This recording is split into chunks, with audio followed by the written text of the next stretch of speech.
El Señor esté con vosotros. Lectura del Santo Evangelio según San Lucas.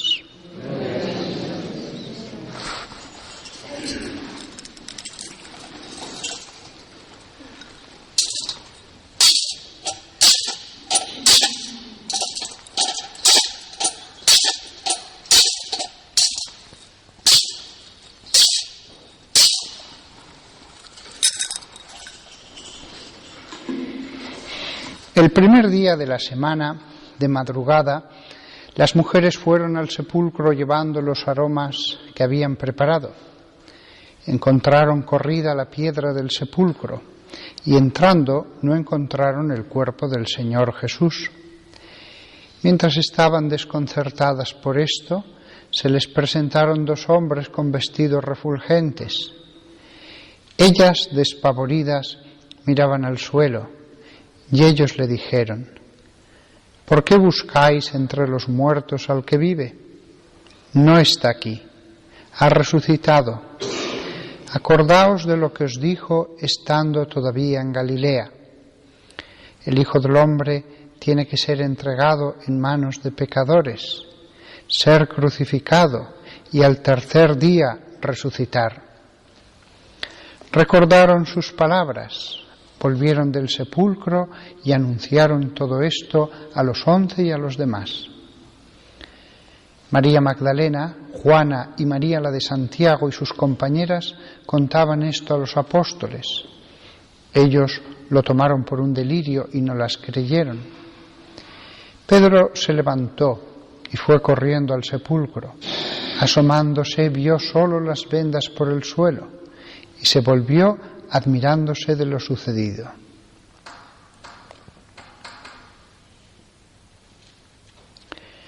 Palabra del Señor.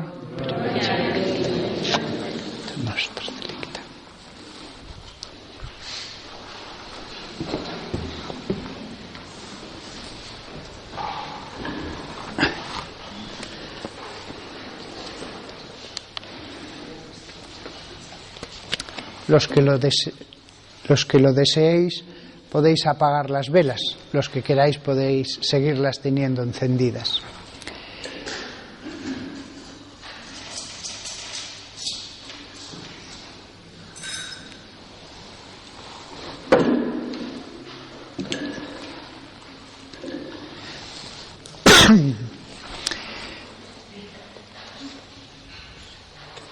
En esta noche de la vigilia pascual, en medio de este bellísimo altar, con el cirio delante y el incienso elevándose hacia lo alto,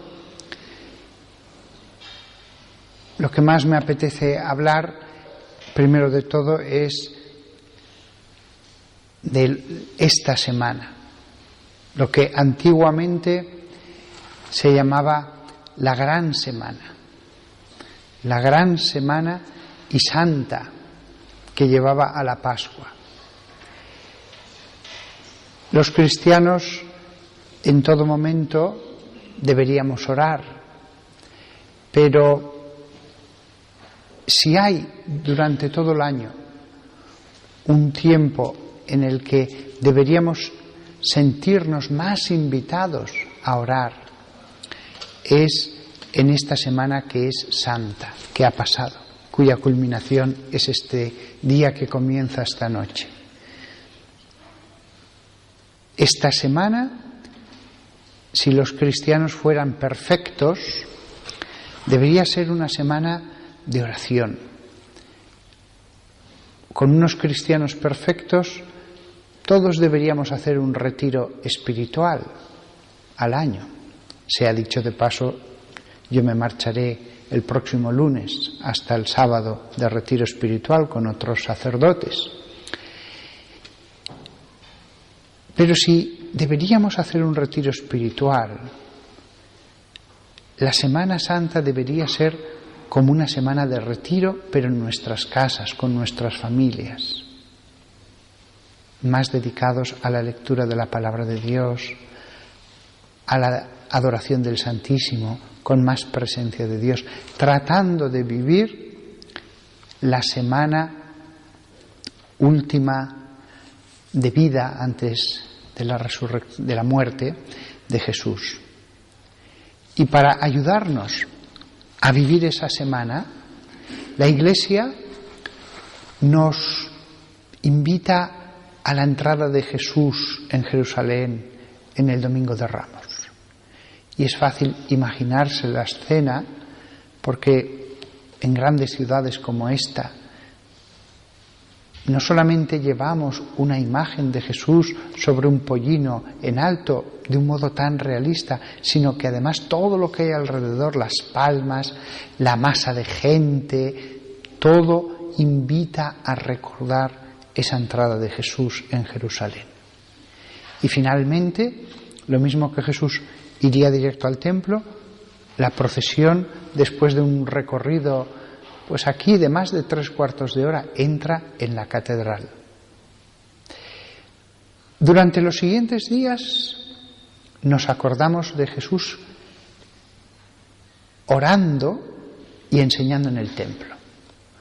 Lo dice el Evangelio, oraba en el huerto de los olivos y después bajaba al templo a enseñar. Durante esos días, desde el domingo en que entra en Jerusalén, lunes santo, martes santo, miércoles santo, está Jesús enseñando. Jesús enseñando todos los días. Jesús en el templo hablaba a quien quería escucharle. Y eso mismo sucede ahora. El que quiera escucharle, a Jesús lo encontrará en el templo. Esos días deberían ser una preparación mucho más profunda, mucho más grande para lo que se avecina, porque deberíamos vivir exactamente lo que vivieron los discípulos, los apóstoles, en esa semana única. Hubo muchas semanas en la vida de los apóstoles y los discípulos, pero esa semana fue única, fue la gran semana, la semana que más espacio ocupa en los santos evangelios. La semana de gracia, un tiempo de gracia. Después de escuchar a Jesús y orar, escuchar y orar, participamos en la última cena. Hay muchas misas durante el año, pero hay una misa en la que se lava los pies a 12 personas, en las que hay muchos símbolos que recuerdan, es la última cena, la última cena. Y todos vosotros os podéis sentir como discípulos, como siervos de la casa, que estáis allí cerca de esa mesa donde están Jesús y los apóstoles. Acabada la última cena, nos vamos con Jesús al huerto de los olivos, a Getsemaní. Le acompañamos. Jesús sacramentado no se vuelve a dejar donde está todo el año, normalmente, que es en el sagrario, sino que es un tiempo que ya no es normal.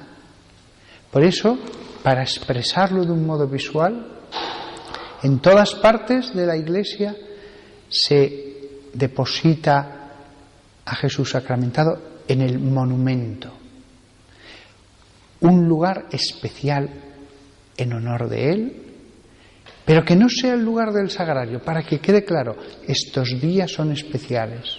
Ya no es el Jesús de todos los días, aquellos 3 años que llevaba una vida pues normal, enseñando, visitando pueblos. Este tiempo es especial. Comienza ya desde la última cena la pasión. Incluso antes de ser prendido Jesús, ya sudaba sangre, ya estaba sufriendo. Y le podemos acompañar imaginando en cada momento, desde el final de la última cena hasta el día siguiente, qué haría Jesús cada hora del día.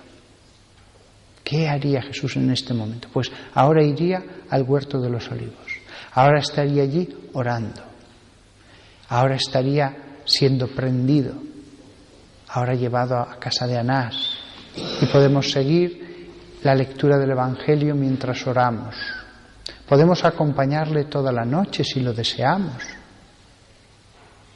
Hubiéramos estado acompañando a Jesús en el tiempo de la pasión si hubiéramos vivido entonces. Pues os digo una cosa, quienes le acompañan ahora le hubieran acompañado entonces seguro.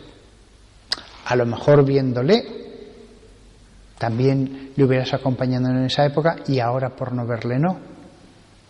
Pero no estamos seguros, porque entonces lo que se veía era a un hombre que parecía que nos había engañado porque todo había fracasado, porque al final no tenía poder para vencer a los que venían a por él. Con lo cual, sí, a lo mejor os hubiera animado más el verle el rostro, pero Jesús estaba callado, Jesús estaba oculto bajo un aspecto verdaderamente lamentable. Lo que es seguro es que quien ahora le acompaña, le hubiera acompañado entonces. Y muy probablemente quien ahora encuentra una razón para no acompañarle, tampoco entonces. No estoy diciendo que todos seáis perfectos como para pasar toda la noche en oración. Nadie os exige nada, ni siquiera un poco. Pero se os anima a que por lo menos un poco le acompañéis. Casi el mínimo nos lo dice Jesús cuando les dijo a los apóstoles: ¿no habéis podido velar conmigo una hora? Al menos una hora, y después, según la generosidad, según la acción de la gracia, podemos estar más. Y en cualquier lado, en cualquier caso, al día siguiente. Al día siguiente, desde que nos levantamos, es un tiempo de estar con Él. Espiritualmente estamos con Él. Y si hubierais vivido en Jerusalén hace 2000 años, hubierais podido acompañarle cuando lo llevaban de un lugar a otro. Ahora lo llevan a casa al palacio de Herodes, ahora al pretorio de Pilatos. No se lo llevaban ocultamente, iba escoltado de soldados, iba acompañado de representación del Sanedrín. Todo el mundo veía dónde lo llevaban. Podíais haberle acompañado. Pues también ahora. Y después llegamos al momento culminante de la crucifixión, simbolizado, vivido en el oficio único en todo el año de la pasión de nuestro Señor Jesucristo. Nos imaginamos a Jesús cuando va camino de la cruz, mientras va avanzando el oficio, hasta que por fin, sobre el altar que simboliza la cruz, con la cruz misma sobre el altar, porque en un momento dado se coloca la cruz sobre el altar, allí se pone el cuerpo de Cristo, que pendió en la cruz. Si la gente fuera generosa con el tiempo, ese tiempo sobre el altar se podría alargar 3 horas, bien con cantos, con silencios. Es más breve. La Iglesia sabe que los seres humanos se cansan, que no todo el mundo está tan deseoso de permanecer en oración. Entonces el oficio no es tan largo. Pero el tiempo que Jesús todavía no ha llegado al altar es cuando iba hacia el Calvario. Y cuando ya el sacerdote lo pone sobre el altar, es el momento en que Cristo está en la cruz.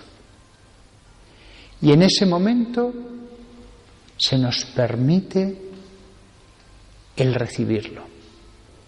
En ese momento Lo mismo que si hubiéramos estado en el Calvario y hubiéramos podido abrazarlo, hubiéramos podido tocar sus pies, se nos permite mucho más. Se nos permite la comunión, mucho más que un abrazo. Jesucristo verdadero y auténtico, el único Jesucristo, en ese oficio de la pasión lo tenemos allí. No solo sobre el altar viéndolo, sino que podemos tocarlo, abrazarlo. Después, el sacerdote toma el paño humeral, el paño de hombros, y recoge el copón y lo retira de la iglesia. En ese momento, de todas las iglesias del mundo se retira el Santísimo Sacramento para expresar la ausencia de Cristo. Cristo ha muerto. Cristo ya no está con nosotros.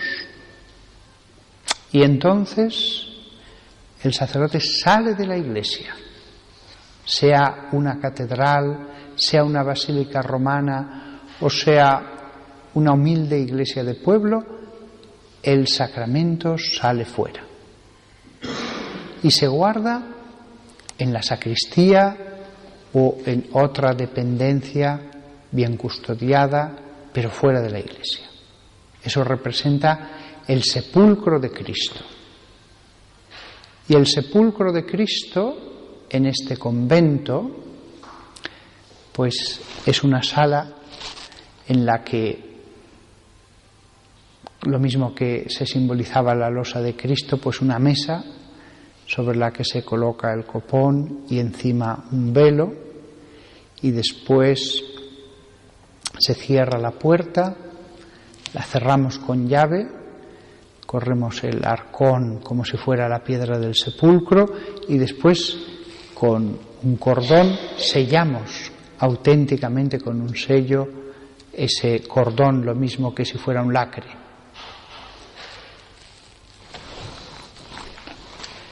Después estamos en la ausencia de Cristo. Podemos orar en nuestra casa, podemos orar en las iglesias vacías, la desolación. Es un tiempo en el que podemos seguir acompañándole, es un tiempo en el que podemos recordar a los apóstoles reunidos con María, podemos estar con ellos. Y así llegamos a el momento en el que estamos ahora mismo, la culminación de toda esta Semana Santa, de este tiempo de gracia, el tiempo de la vigilia pascual en que celebramos, recordamos la resurrección de Cristo. Una ceremonia en la que no debemos tener prisa. Es la misa por antonomasia, la gran misa, la gran liturgia. Durante el año podemos hacer muchos momentos de oración, pero en esta misa podemos hacer la gran oración, la espera de la resurrección de Cristo. Y las luces al comienzo con el cirio, las lecturas, todo nos lleva a recordar esa resurrección. Con las luces el cirio pascual, con las lecturas el Evangelio de la resurrección de Cristo. Después seguirá ahora mismo el agua bautismal, porque en esta ceremonia se bautizaban todos los catecúmenos por parte del obispo en cada iglesia del mundo, en cada sede episcopal. La resurrección, la salvación que viene de la resurrección. Y el agua, bendecida hoy, se derramará sobre todos nosotros. Yo pasaré con el hisopo en recuerdo del bautismo. No os podéis volver a bautizar con el sacramento, pero sí que os podéis volver a lavar con el agua sagrada de esta noche. Incluso los que queráis podréis llevaros el agua que deseéis a vuestras casas y recordando durante los próximos días el bautismo. He sido salvado. Cada vez que uséis esa gracia, esa agua viene una gracia a vosotros. Y acabado ese rito bautismal que recuerda el agua, ya viene la Santa Misa. Y de nuevo aquí tenemos otro recuerdo de la resurrección.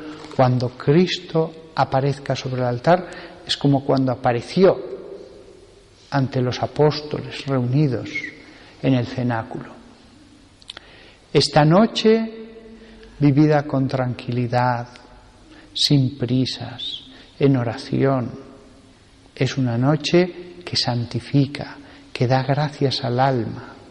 No lo vemos, pero esto actúa en nuestra alma. Yo recuerdo a un compañero mío de mi curso, antes de ir al seminario, cuando se convirtió, muchos años después, él me dijo, yo creo que eso fue como agradecimiento porque acompañé a un sacerdote a sus misas cuando la decía los jueves e invitaba a todos los internos del colegio donde yo estaba viviendo. Estoy convencido, me decía él, que por aquel acto, por haberle acompañado a esas misas, después me vino esa gracia que me convirtió y me confesé y empecé a vivir en gracia de Dios. Si eso le pasó a él por acompañarlo a unas misas, creedme que esta liturgia es una fuente de gracia. Y esta fuente de gracia será culminada por la Sagrada Comunión.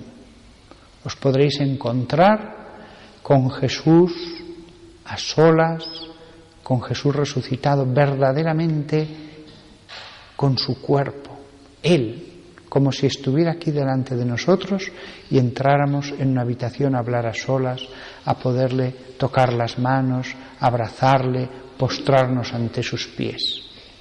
Esto es lo que hoy vivimos y yo os animo a que la parte que queda de esta liturgia la viváis lo más intensamente posible, con la mayor verdad posible, metiéndoos todo lo que podáis. Quizás no hemos vivido en plenitud la Cuaresma, quizás no la hemos vivido en plenitud, pero nos queda al menos esta vigilia pascual, que si la vivimos bien, podemos después animarnos a vivir bien el tiempo sagrado de la Pascua. No se os haga larga esta ceremonia. Los primeros cristianos estaban toda la noche en oración hasta el alba. Los rusos todavía es costumbre que estén en esta liturgia orando, cantando, haciendo oraciones en la iglesia toda la noche. Así que nosotros, que no se nos pase por la cabeza el decir, bueno, a ver si acaba y vuelvo cuanto antes a casa. No, lo que debemos desear es entrar en la profundidad de la oración, no estar dispersos. Estemos en los bancos en oración, imaginando la espera de Cristo sobre el altar en la consagración. Que todos nosotros, si lo hacemos bien, la liturgia será un agua que nos limpiará y la Eucaristía será un verdadero encuentro con Jesús. Para unos será un encuentro con Jesús, para otros será una comunión ya cansados deseando volver. Cada uno en el fondo vive esta Semana Santa y la culminación, que es esta noche, como ha vivido el resto del año. Es triste, pero el cristiano tibio vive con tibieza la Semana Santa y con más indiferencia el día de la resurrección. El fervoroso, los santos, los verdaderamente devotos, los que han tratado de estar con Jesús, lo viven como estando con Jesús. Y se renuevan las gracias que se ganaron en esa semana única, la gran semana, la semana santa, santísima, que culmina en la Pascua, el paso del Señor, de la muerte a la vida, nuestro particular comienzo del Éxodo, nuestra particular salida de Egipto. Esta noche es nuestra Pascua. Esta noche ocurren las grandezas que se mostraron por la mano de Dios en Egipto, ocurren pero en lo espiritual, no en lo externo de una nación liberada, sino en lo interno de nuestra alma, que necesitamos ser liberados, ser desatados de nuestras cadenas, ser liberados de nuestras losas y ser construidos, ser vivificados, ser alimentados con un don celestial que solo se puede dar aquí. La Santísima Virgen María vivió esa semana grande como nadie más y la siguió viviendo cada año cuando eran las fiestas, con todo el amor y el fervor del que solo ella era capaz. La liturgia se fue desarrollando con los años, pero ella desde el primer día en que comenzó la primera Semana Santa, un año después, la vivió todo esto y mucho más que ni siquiera a mí se me puede pasar por la cabeza. Solo ella sabe los misterios místicos que Dios le concedió. Y así cada año, así siendo maestra de San Juan, del resto de los apóstoles que estuvieran con ella, de la comunidad que tuviera la suerte de estar en medio de ella como una flor de fragante olor que perfumaba toda esa pequeña comunidad. Lo que debía ser vivir la Semana Santa con María sentada en una pequeña sala de una casa viviendo todas estas cosas. Vivamos ahora lo mejor que podamos la parte que queda de esta santa liturgia con la presencia de María.